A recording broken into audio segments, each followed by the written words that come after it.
He called me by my full name, almost as if he was afraid he might forget it again. I couldn't blame him. These past weeks must have been like chasing a ghost. That's probably why he was so animated when he added, I suppose I don't have to tell you that you're no longer a student at the academy for scholastic distinction. Seated between mom and dad, I'd recoiled as if he'd slapped me. I didn't much care about the academy. I'd never belonged there in the first place, but it hurt to be off the robotics team. My mother cried, but that wasn't exactly breaking news. She cried whenever anyone got voted off the island on reality TV. I understood her disappointment. As of today, I wasn't gifted anymore. Not only that, but I was responsible for the biggest town disaster since the famous gas line explosion of 1986, which ruptured a drainage pipe and filled the Hardcastle Public Library with raw sewage up to the second floor. Worse still was how Dad took it in stride. Some of that might have been his good mood at finding out he wasn't going to have to foot the bill for a new gym. Mostly, though, it said he had never truly believed I was gifted in the first place. His only comment was, "Do you think Turpentine will take that bumper sticker off the car?" I never gave much thought to the fact that me being at the academy had been such a big deal to him. But for some reason, it bugged me that he wasn't more upset to learn that the whole thing was a sham. "You always suspected, huh, Dad?" He was quiet for a moment. Then, that website you like, the one about the ancestors and grand uncles and old-time relatives? Well, I did my share of that kind of poking around when I was your age. That didn't make sense. They had Ancestry.com when you were a kid? Well, back then they called it the library. But if you go through enough microfiches, you can learn the same things. The names you dig up, I've heard most of them before. Irish forebears who moved to America, Canada, England, Australia, places like that. Amazing. I still couldn't explain why I did the things I did. But at least now I understood why I turned to Ancestry.com to look for answers.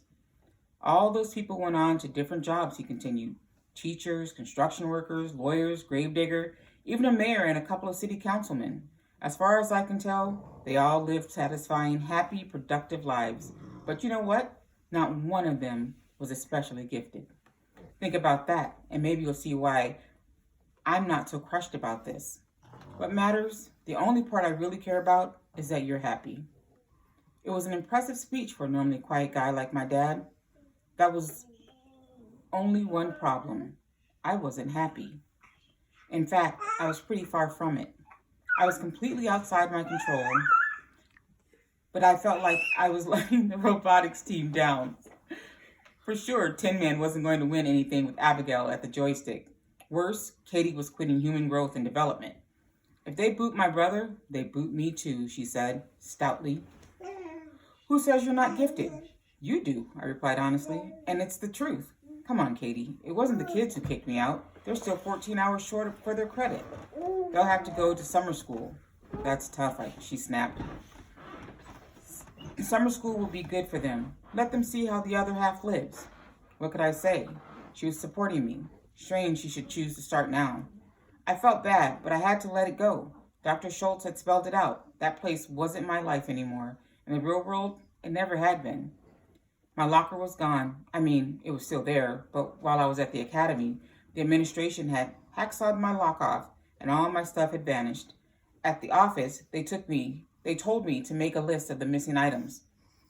I tried, but the only thing worth more than 3 cents was a combination lock, so I gave up.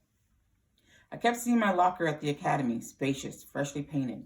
Its built-in power strip waiting to help me by keeping my devices charged. Not that I had any devices. By comparison, my Hardcastle locker was about the size of a tiny apartment mailbox. It smelled like feet. The whole building was an extension of my locker, shabby, crumbling, depressing. The academy was a place by comparison. I don't know if I appreciated it when I was there, but I definitely appreciate it now. Surrounded by broken drinking fountains and crumbling plaster, week-old lunches overflowed out of every garbage can. The halls rang with the voice of an assistant principal chewing out some poor kid over a random offense. Nobody took you for a cooling-off walk and a philosophical discussion at Hardcastle. Here, a paper airplane was not an experiment in aerodynamics. It was an act of war. I tried to work up more gratitude for being off the hook for the Atlas incident. This place just crushed it out of me. I doubt James Donovan ever stood on the deck of the Carpathia and yearned to return to the icy water, but I couldn't stop itching for a rewind button to whoosh me back to the academy. It was stupid, I know. I never said I was gifted. I just wish I'd been better at faking it. The Daniels arranged a homecoming for me that I'm not soon going to forget.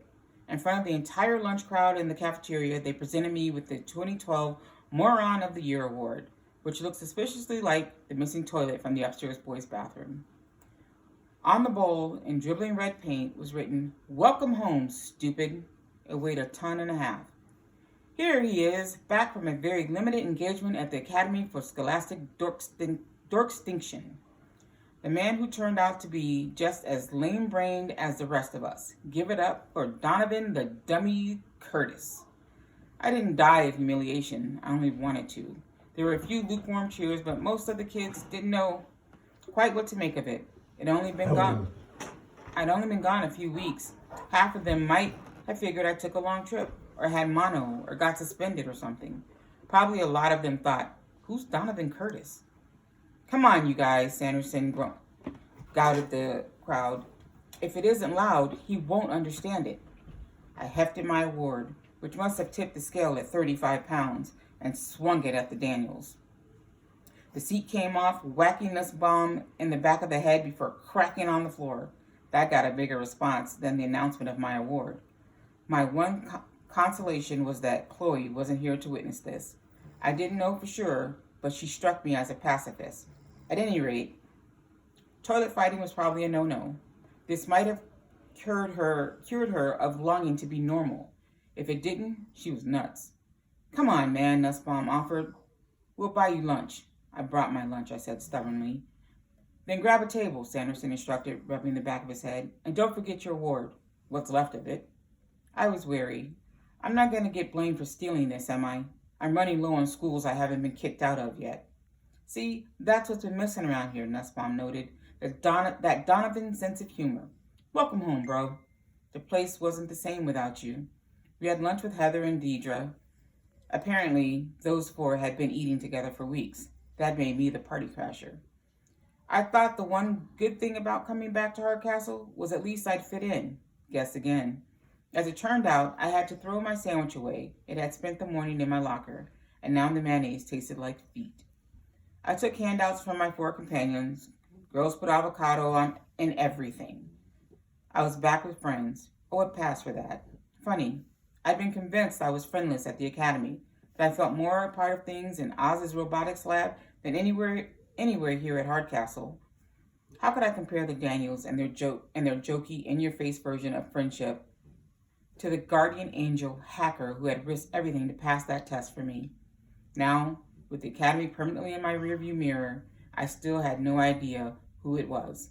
I would have liked to say thank you in a weird way, though that person was even more ungifted than me. It made no sense to believe that a test score could make me into something I wasn't. Classes at my new old school weren't better, exactly. But at least I understood what was going on. I'd been faking it for so long at the academy that it was starting to suddenly know actual answers. I even raised my hand a few times in math until Sanderson bounced a spitball off my skull and hissed, "Dude, this isn't the academy." And I couldn't help thinking, no, it sure isn't. You can see it in the paint job and taste it in the bad cafeteria food. You can hear it in the dead air that hangs in the classroom when the teacher asks a question.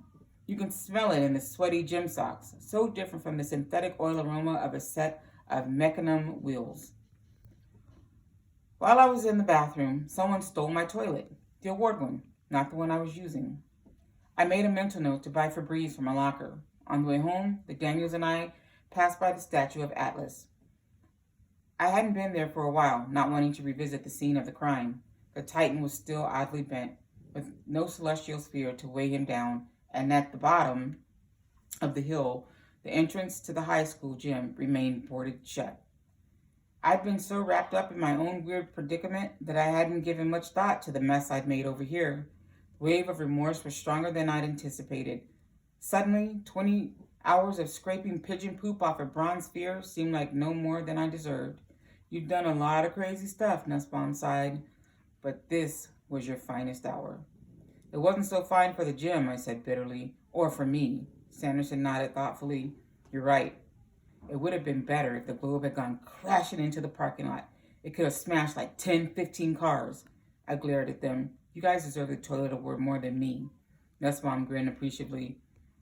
Good to have you back where you belong. Where I belong. I looked at the gray jury hulk of Hardcastle Middle School and felt deeply bummed that he was probably right. Cheating investigation interview with Abigail Lee. Miss Belvelacqua, you're aware, of course, that Donovan Curtis has left the school for good.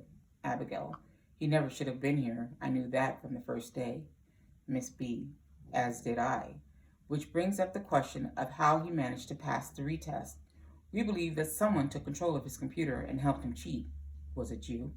Abigail, you must be joking. I'm the last person who would help that guy. His presence lowered the academy standards for every one of us. Why would I want to help him stay? Miss B, well, for one thing, his sister was providing you with a human growth and development credit. Then there's the robotics team, in which he had taken a key role. Abigail, oh, please. He worked a joystick like any other half-witted gamer. Miss B, except that a better driver could have meant the difference between winning and losing. It's been my observation that you're not too keen on losing. Abigail, nobody likes to lose. Miss B, I know how you think, Abigail. For you, education is more than learning. It's a high-stakes chess match. The state robotics meet in a resume builder. A better resume means a better college. A better college means a better future. Just how far would you be willing to go to assure all that? Abigail, part of a strategy is risk versus return. Why would I risk getting busted for cheating over a jerk I can't even stand? Unbelievable. Chloe Garfinkel, IQ 159. Hypothesis. Truth is stranger than fiction. Make that way stranger. At the academy, we're taught to think outside the box. But to guess this, you'd have to be so far outside the box that you couldn't find your way back with a GPS. The disaster at the Hardcastle gym, that was Donovan. And by some misunderstanding growing out of it, he'd been sent to the academy and parachuted into our lives. Abigail had been right, as usual. He didn't belong. She'd said it first, but since then, every one of us has at least thought it. He'd never belonged. There was not a single imaginable reason why Donovan Curtis should ever again set foot inside the academy. Hypothesis. I don't care. I miss him too, Chloe, Oz admitted when I finally cracked in front of him. I think we all do, but there's no way he can ever come back. Why not, I demanded. For starters, because it comes from Dr. Schultz himself, and his word is law in this district. And second, because there are dozens of requirements for admission into the academy, and Donovan meets none of them. Besides, what would he do here? What did he do when he was here? I countered. He brought us to life. He turned Tin Man from a nameless machine into a part of the family. We got a spirit from him that we don't have anymore. And next week, we're going to sleepwalk into that robotics meet and finish dead last when we could have won it all. I don't know if I ever want to go to this school anymore. He was horrified.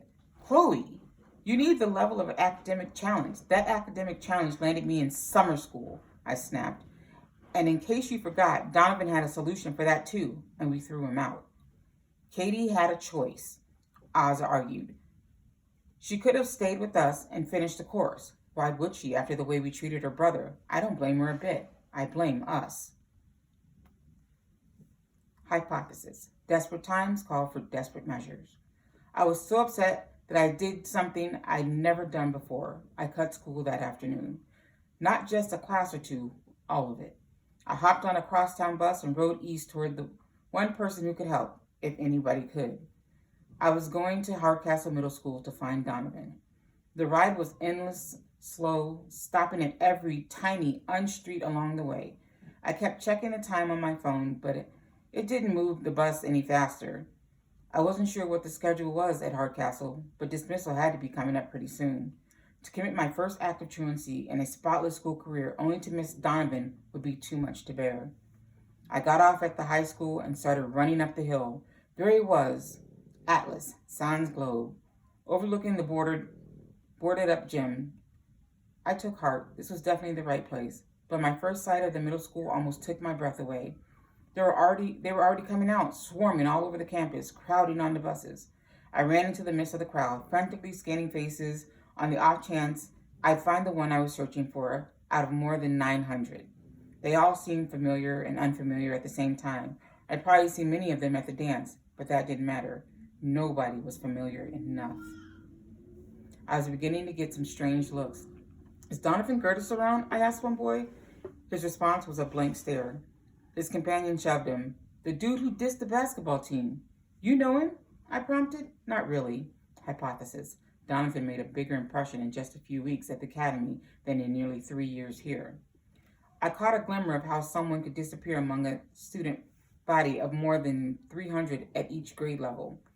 It could never happen at my school. You were famous for what you knew, or what you could do, or what you might become, or, in Donovan's case, even for what you didn't know. I tried another kid, a girl this time. "Do you know Donovan Curtis?" She shrugged. "I already transferred to the academy." "I think he's back," piped up the boy behind her. "Isn't he the guy who won the toilet award?" "Probably. It sounded like him." "Have you seen him anywhere?" Another shrug. Hypothesis. Non-academic kids are very loose in the shoulders. I'd always envied them, their relaxed, casual attitude, something that never came naturally to us in the gifted program. But right now, I felt like I was drowning, and nobody cared enough to throw me a life preserver. By this time, some of the school buses had taken off, and the crowd was thinning out, and the ugly truth began weighing me down like a heavy meal. I wasn't going to find him. I'd come all this way for nothing. Worse, I was going to have to get back on that crosstown bus and jounce my way home. I wasn't even really sure what I'd been planning to say to the guy. I just knew for certain that the mere sight of him would have settled me down.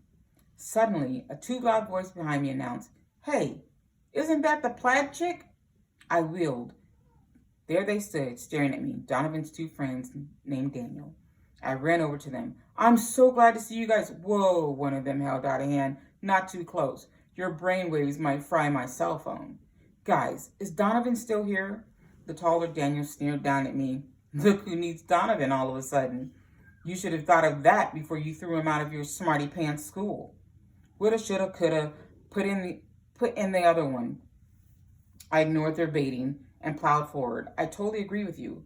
If it was up to me, Donovan would still be at the academy. That's what I came here to talk to him about." "Has he left yet?"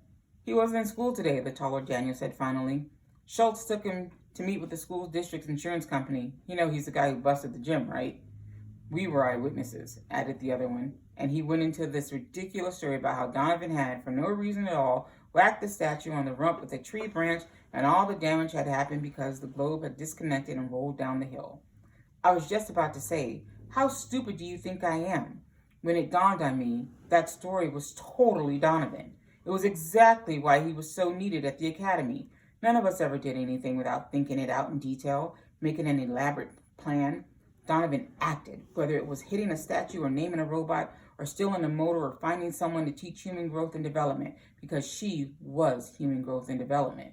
For Donovan, it was all as natural as breathing. "Well," I stammered, "can you give me his phone number? I really need to talk to him." Taller Daniel was indignant. "And give you brainiacs another chance to make him feel stupid? No way. He's miserable enough."